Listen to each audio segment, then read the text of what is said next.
안녕하세요, 꿈트리 여러분. 전 리미시에요. 놀라셨나요? 이렇게 오늘 이제 계획쟁이 스텝 3로 마무리가 되어요. 스텝 3를 하나 단계를 다 도전을 하셨다면 멋지신데요? 훌륭하신데요? 제가 칭찬해 드릴게요. 저번에 너무 길었죠. 저도 저렇게 길 줄은 몰랐어요. 그래서 이번에는 최대한 줄인다고 줄인 건데 제 편집이 어떻게 될진 모르겠지만 이번에 이렇게 스텝 3에 같이 5월을 준비를 해볼 거예요.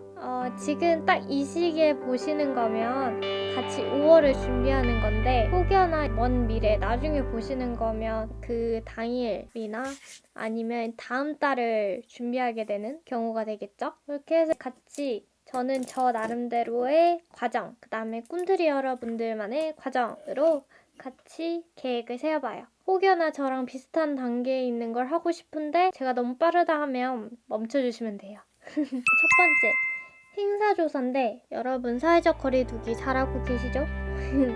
혹여나 해서 조사를 해봤는데 저번 달보다는 행사가 많거든요. 베이비 엑스포도 있고 유학박람회도 있고 뭐 경복궁 축제도 있고 홈케어 재활복지 전시회 이런 식으로 많은데 일단은 제가 가장 선호하는 건 5월 22일 날부터 시작하는 퀵스 네일 엑스포 그리고 5월 28일 날부터 진행되는 홈케어 재활복지 전시회가 있는데 이거를 시작한다고 해도 인파가 너무 많을 것 같아서 차마 도전을 못할 것 같거든요. 그래서 일단은 보류.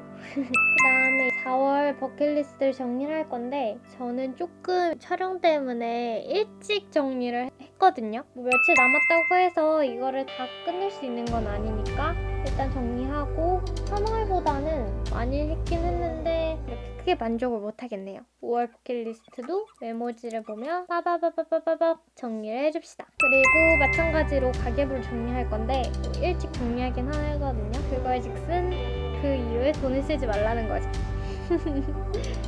괜찮아요. 제가 이번 달에는 저의 1년치 수익을 계산해 보니까 마이너스더라고요. 그래서 최대한 돈을 안 쓰려고 노력하기 위해서 안 썼어요. 그렇게 요번 편은 1계획은 안 세울 거예요. 주간 계획을 세우면서 마무리를 할 건데 일단은 저 나름대로 주간 계획을 세우고 꿈트리 여러분들의 주간 계획을 세우면서 리밋은 왜 계획쟁이가 되었는가에 대한 단편 만화를 구경해 볼까요? 일단은 저는 초등학교, 중학교, 고등학교 때 학교 학원집 혹은 학교집을 계속 왔다 갔다 하면서 혼자 시간을 보냈어요. 학교에서도 쉬는 시간에 화장실을 가거나 학원 숙제를 하거나 취미생활을 하거나 집에서도 컴퓨터를 하거나 뭐 만들기, 취미생활 같은 거를 중점적으로 즐겼죠. 제가 어렸을 때는 특히 초등학교, 중학교 때는 저도 제 장애가 싫었어요. 그래서 장애라는 이유로 또래 애들한테 잘 다가가지도 못했고 그 상대방도 저를 어려워했고 저를 싫어하는 경우도 있었죠. 그래서 그런 것 때문에 저는 유치원 때부터 계속 혼자 지내던 게 버릇이 됐어요. 근데 가장 큰 문제가 중학교, 고등학교로 올라갈수록 학교에 있는 시간이 많잖아요. 그래서 가장 괴로웠던 게 또래에 대한 부러움이 있었어요. 또래 애들끼리, 그러니까 동성끼리든 이성끼리든 같이 이제 어딜 놀러 가거나 같이 무언가를 하거나 약속을 잡거나 이런 게 너무 부러운 거예요, 제 딴에서는.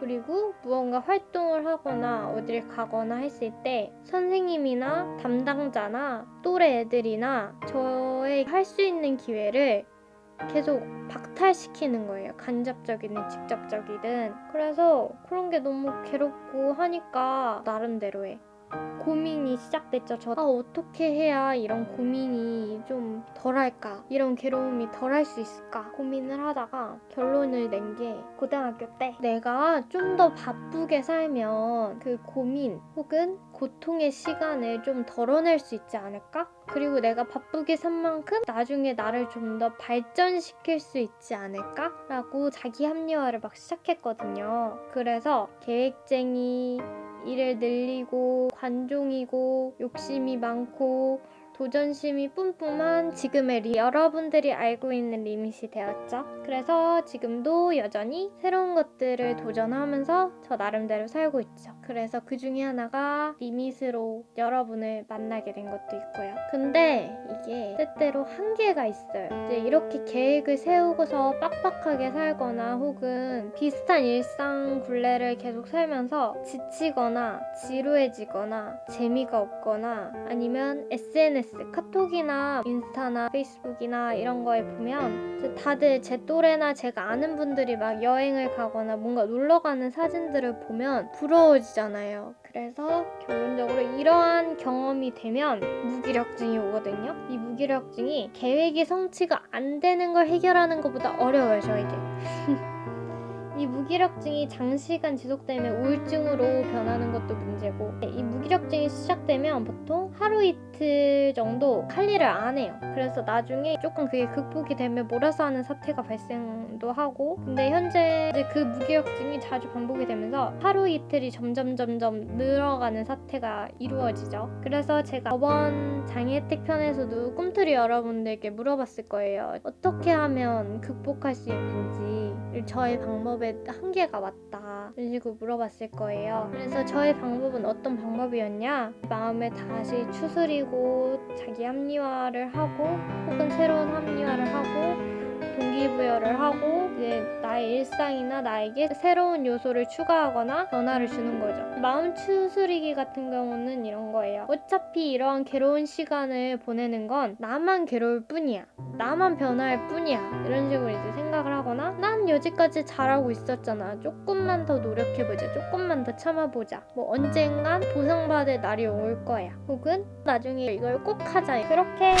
계획쟁이가 됐고 앞으로도 계획쟁이로 아마 살 예정이고, 사람들은 제가 이런 괴로운 모습을 보고 조금 계획쟁이를 포기하고 살라라고 하는데, 그러니까 계획을 하도 장시간 동안 세워왔고 이게 저한테는 습관이고 일상인데, 계획을 안 세우고 지내거나 뭔가 활동을 하면 불안해요. 자, 일단은 뭔가 어정쩡하지만 이렇게 저의 단편 이야기가 끝났고, 이거는 제 이제 처음에 이제 스텝 3를 어떻게 이뤄갈 건지에 대한 계획 종이었거든요. 그래서 종이는 접어서 쓰레기통으로 뿅. 계획 다 세우셨죠? 마지막 말을 하고 저는 떠날 거예요. 다른 여러 계획을 잘 세우시는 분들이 있잖아요. 주변 사람이든 유명한 사람이든. 그걸 보면서 나는 왜 이렇게 못하지? 하면서 자책을 하는 경우도 있고, 또 그 과정을 통해서 포기하시는 분들이 있잖아요.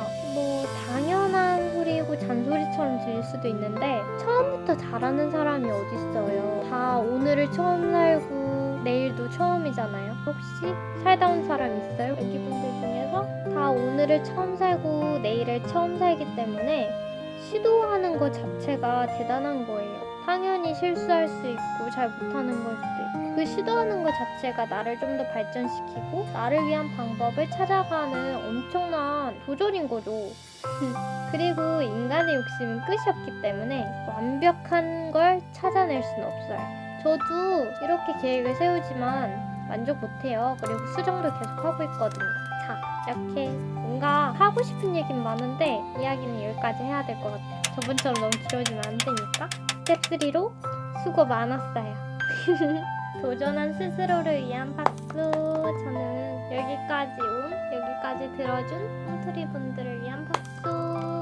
다음 시간에 혜택이나 다른 주제로 또 만나요. 앞으로도 지속적으로 계획쟁이 혹은 다른 것들을 도전을 한다는 약속으로, 꿈틀이가 아니신 분들은 구독, 그 다음에 꿈틀이가 되셨고 꿈틀이이신 분들은 좋아요, 저와 함께 약속을 해봐요. 그럼 다음에 봐요. 유안.